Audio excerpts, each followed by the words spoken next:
about your story, about how you ended up here from the addiction a long time ago. From the addiction, what I usually tell people is quitting heroin is the easy part. After that is the more difficult part.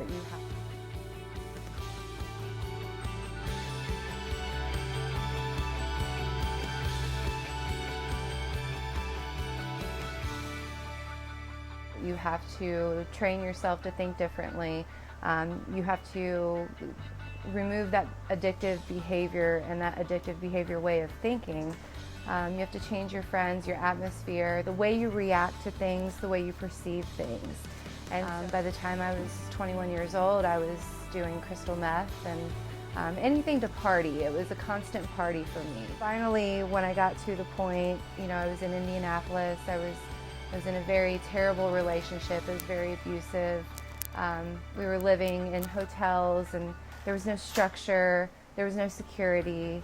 It was every single day, the only thing that mattered was getting that fix, was getting that heroin. And at that time it was black tar heroin. And I felt that that was about as far as a human could go with an addiction.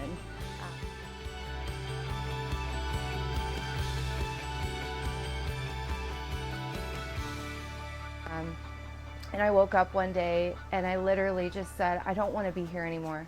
I don't want to be this person anymore. I know I can be somebody else. I know that I can become the person that I want to become. I know I have that within me. Now I need to take the steps to make that happen.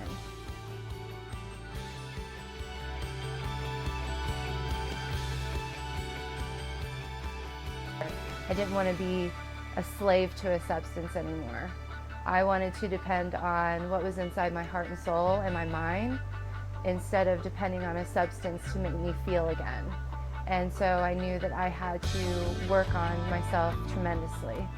People lose a lot of things in addiction. I know you and I talked about that, but you're able to regain a lot of things back into your life. Can you talk about that a little bit? What you lost, what you're able to regain? So throughout my addiction to drugs, and especially opiates, I have a almost 13-year-old daughter, I know, but when she was only a year old, my family and I made the choice that it was in her best interest that my parents raise her.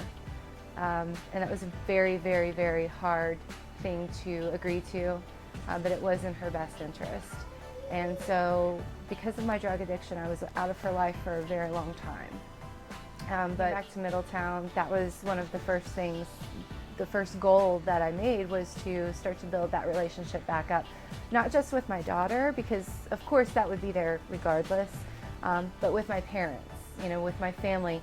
They needed to know that I was serious this time. They needed to know that I was changing and that they could trust me. And so it took, 3 years for me to be able to prove to them and to show them that they could trust me and that this was real, this was staying this way. Just because I quit heroin, just because I got clean, didn't automatically mean that everyone was going to start to trust me and believe in me again. I had to earn that. I really had to earn that, and I worked really hard to get their respect that I don't think I ever even had. But I first started speaking at an event last June with a good friend of mine, Katrina Sauerwein. And then from that moment, so many opportunities came from that. I was able to begin teaching a class to foster parents who are fostering children coming out of homes with substance abuse issues. I've been able to speak at a few other events.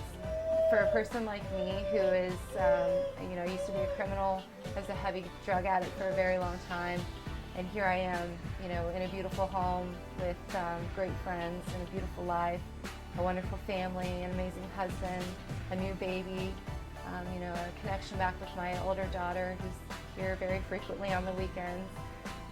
It's a beautiful life, and people need to be able to see that people can recover, heroin addicts can recover, and we need to break the stigma of the silence. We need to break the stigma that all heroin addicts are bad people, because that's not the case at all.